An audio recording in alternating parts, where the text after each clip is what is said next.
This black maid is a suspect. My daughter's $500,000 worth of jewelries are missing suddenly. I'll never forget the moment my daughter Vanessa stood in our marble foyer, tears streaming down her perfect makeup, screaming at the woman who had practically raised her. "You're the only one who could have taken them, Grace. You're the only one with access to my room." And Grace Williams, 63 years old, my housekeeper of 18 years, the woman who'd bandaged Vanessa's scraped knees and taught her to bake cookies, just stood there with her head bowed, hands clasped in front of her, silent. Before we dive into today's powerful story, please hit that subscribe button and turn on notifications so you never miss these real-life stories that need to be told. Tell me in the comments, where in the world are you watching from right now? I love connecting with all of you. Thank you so much for clicking on this video. Now, let's get into a story that will absolutely shake you to your core. That's when I knew everything in my carefully constructed world was about to crumble. Because I knew something my daughter didn't. Something that would expose not just a theft, but a betrayal so deep it would destroy my family from the inside out. My name is Margaret Ashford. I'm 55 years old, wife to Charles Ashford III, founder of Ashford Capital Management. We live in a 12,000 square foot estate in Greenwich, Connecticut. To the outside world, we are the picture of success, old money, new wealth, impeccable reputation. But success, I've learned, often comes with secrets. And secrets, when exposed, demand a price no amount of money can pay. It started 3 days ago. Tuesday morning, 6:47 a.m. I remember the exact time because I was reviewing the caterer's proposal for Vanessa's engagement party when I heard the scream. Not a regular scream, a primal shriek of rage and disbelief that echoed through our house like a wounded animal. I found Vanessa in her bedroom suite, standing in front of her walk-in closet, her jewelry armoire thrown open, velvet-lined drawers pulled out and scattered across the Persian rug. Her face was blotchy with tears, her hands shaking as she gestured at the empty compartments. "They're gone," she whispered, voice breaking. "Everything. The diamond tennis bracelet grandmother left me. The Cartier earrings from Daddy. My engagement ring, the one Blake spent 3 months' salary on." Her eyes, wild with panic, locked onto mine. "Mom, that's over $500,000 worth of jewelry. Gone." I moved through the room with the calm I'd perfected over 30 years of marriage to a man who valued composure above all else. Checked the windows, locked. Checked the bedroom door, no signs of forced entry. Checked the security system panel, no alerts, no breaches, no recorded activity. "When did you last see the jewelry?" I asked, already knowing this conversation would lead somewhere I desperately didn't want to go. "Saturday night. The fundraiser at the yacht club. I wore the diamond set." Vanessa's voice grew harder, that entitled edge creeping in that always made me uncomfortable. "I came home, put everything back exactly where it belonged. Sunday, I didn't open the armoire. Monday, I was at Blake's. This morning, I was going to wear the pearl necklace for my dress fitting, and," her voice cracked. "Everything's gone." I did the math in my head. Sunday and Monday. 2 days when the house was running its normal schedule. Charles at the office.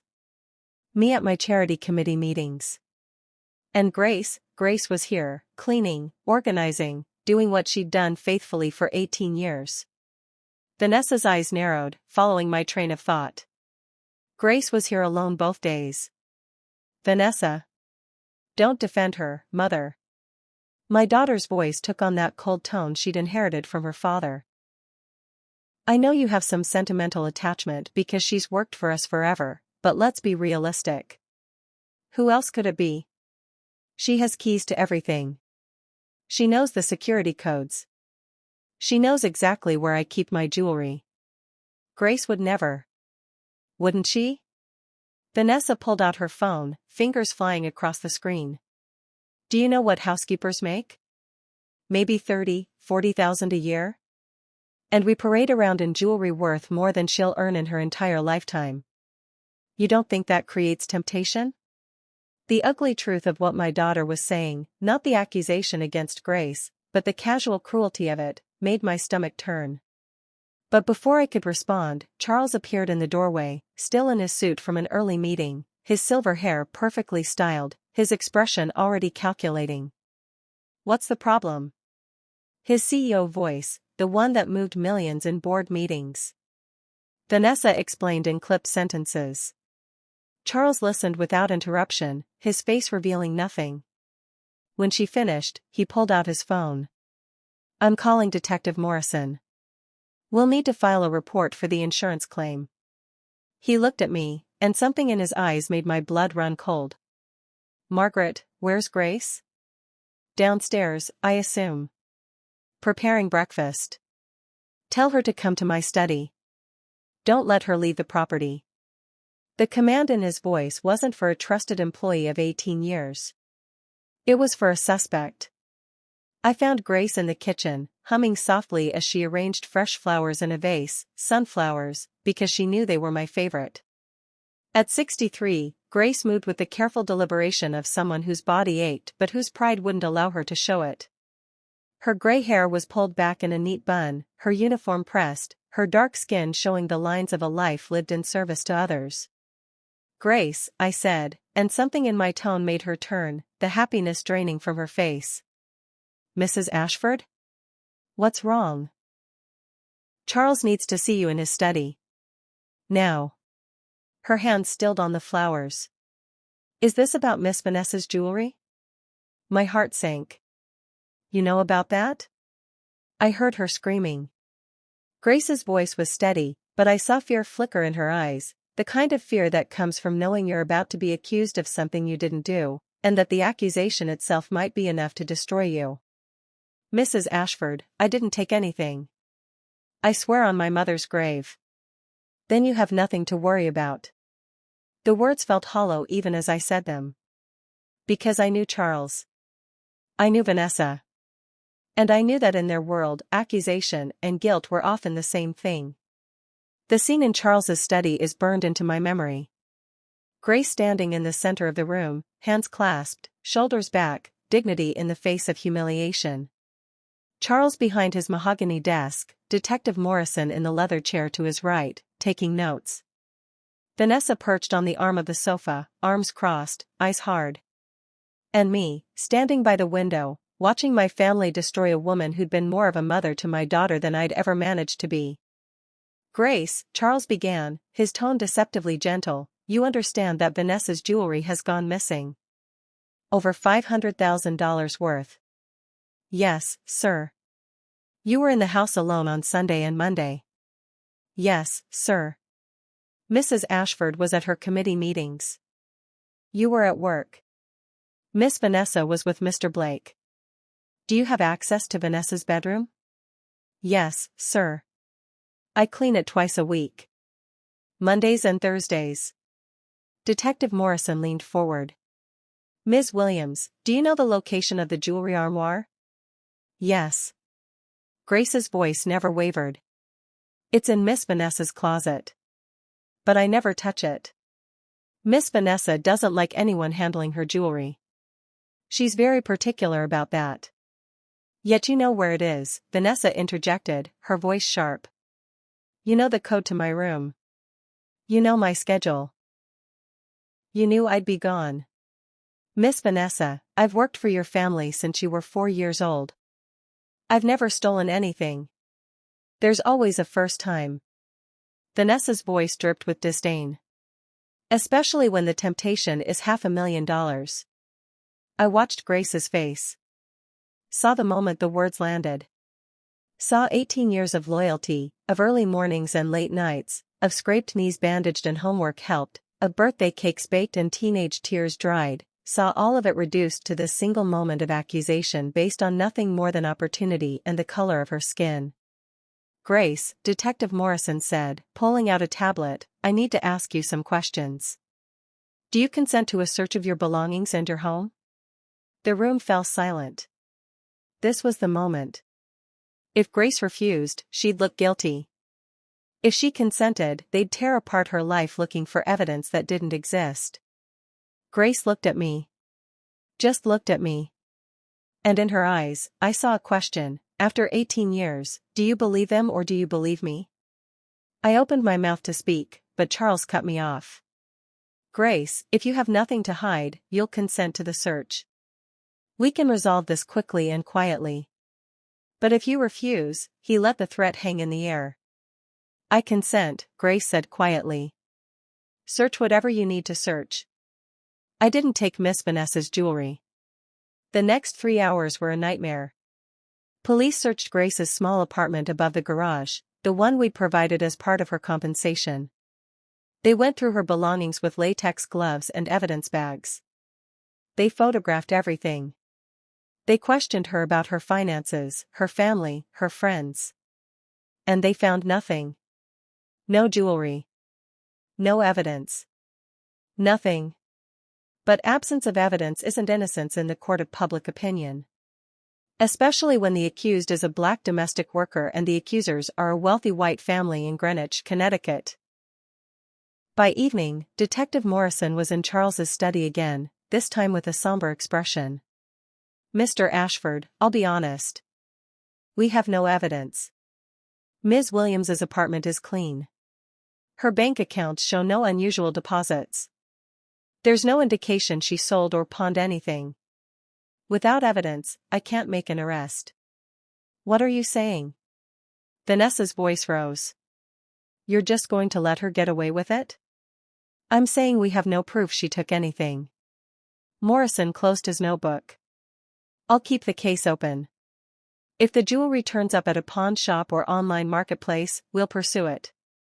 But right now, he looked at Grace, who stood silently in the corner. Right now, I have nothing to charge her with. After Morrison left, Charles turned to Grace. His face was granite. Grace, I think it's best if you take some time off. Paid leave, of course. Until the situation is resolved. Paid leave? Grace's voice cracked for the first time. Mr. Ashford, that's not leave. That's suspension. That's you telling everyone I'm guilty without saying the words. It's for the best. For who? Grace's voice rose, 18 years of restrained emotion finally breaking through. For you? So you don't have to face your neighbors wondering why you still employ a suspected thief? Or for me, so I can sit in my apartment above your garage while everyone whispers that I stole from the family I've served for nearly 2 decades? Grace, I started, but she turned to me, and the look in her eyes stopped me cold. Mrs. Ashford, I have cleaned your toilets. I have cooked your meals. I have raised your daughter when you were too busy with charity galas and tennis clubs. I have never asked for more than my salary. Never complained. Never overstepped. Her voice broke. And after 18 years, you believe I'm a thief because your daughter lost some jewelry? We didn't say, Charles began. You didn't have to say it.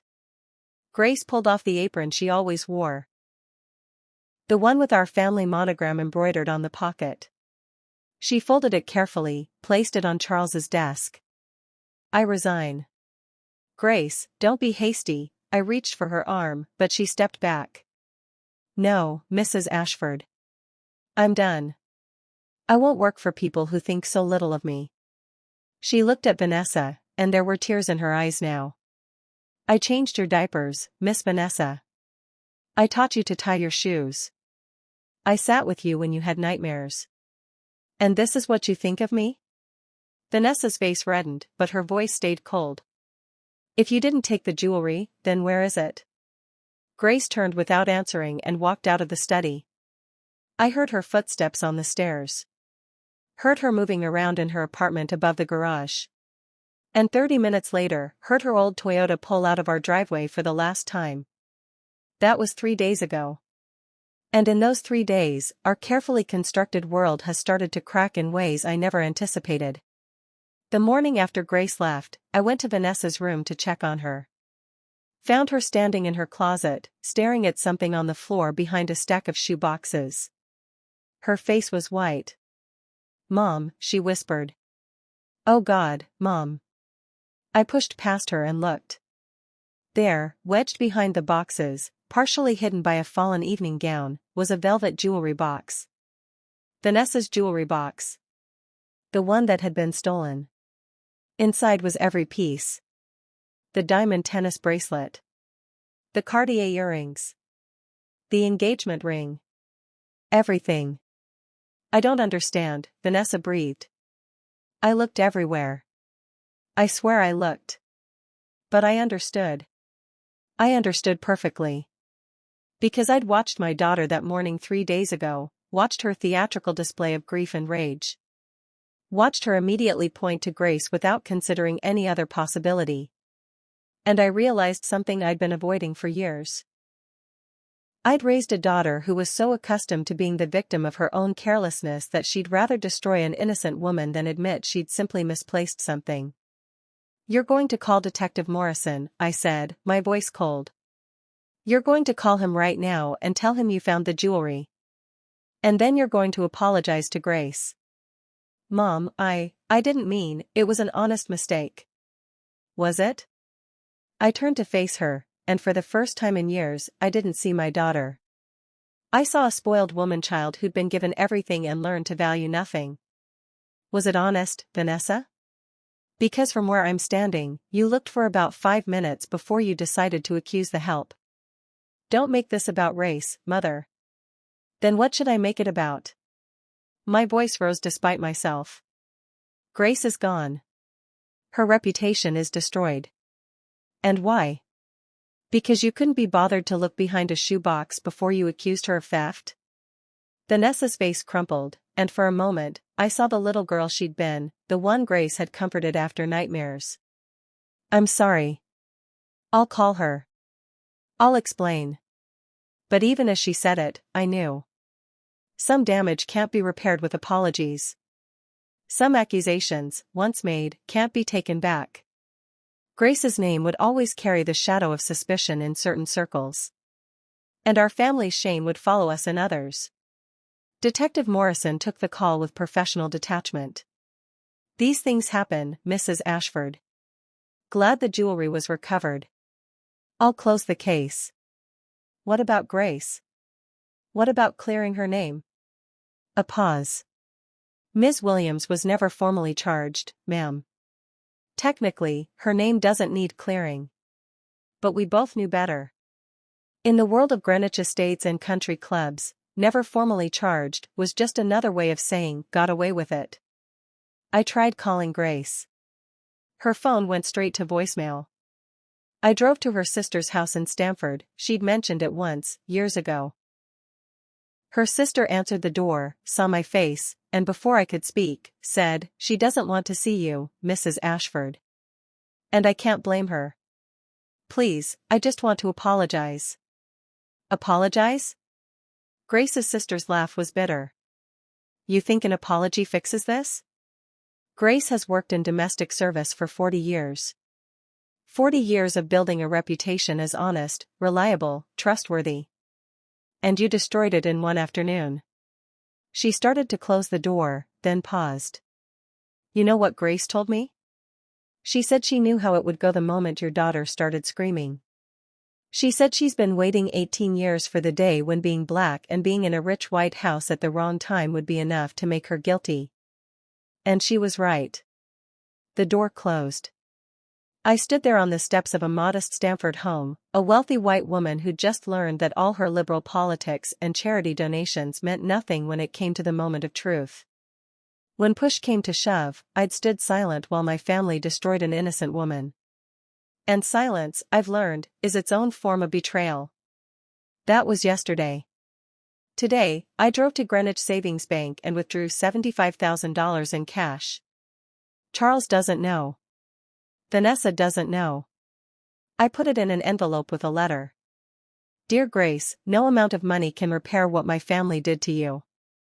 This isn't payment, you're not for sale. This is acknowledgement that 18 years of your life were spent serving people who didn't deserve your loyalty. This is acknowledgement that we failed you when you needed us most. Use it however you wish. Build something new. Or burn it as a reminder of who we really are. I'm sorry. I'm so deeply sorry. But I know sorry isn't enough. It never is.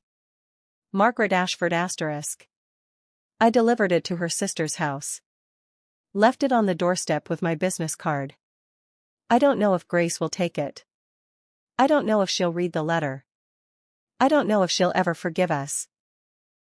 I just know that 3 days ago, my daughter lost some jewelry and found it again. But in those 3 days, I lost something far more valuable, the illusion that my family was good. That wealth and education and social position somehow made us better than the ugly prejudices we all like to pretend we don't have. Grace didn't steal Vanessa's jewelry. But we stole something from Grace that she can never get back, her peace of mind, her sense of security, her belief that 18 years of loyalty meant something.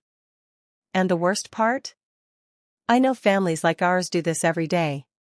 Accuse the help. Assume guilt.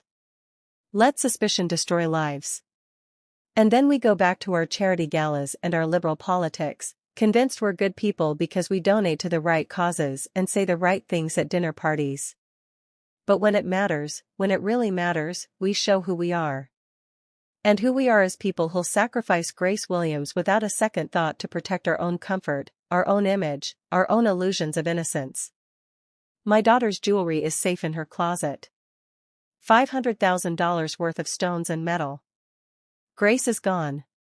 40 years of dignity and 18 years of loyalty, worth nothing the moment we needed someone to blame. That's not a theft. That's not a crime. That's just America. And God help us all. Thank you for watching this powerful and difficult story. If it made you think, if it challenged you, please leave a comment and share your thoughts. Have you ever witnessed injustice and stayed silent? Have you ever been falsely accused? Let's have an honest conversation. Don't forget to subscribe to Voice of Mama Zee for more real-life stories that make us confront uncomfortable truths. Until next time, stay strong, stay blessed, and remember, the measure of our character isn't what we say we believe, but what we do when belief is tested. With love and respect.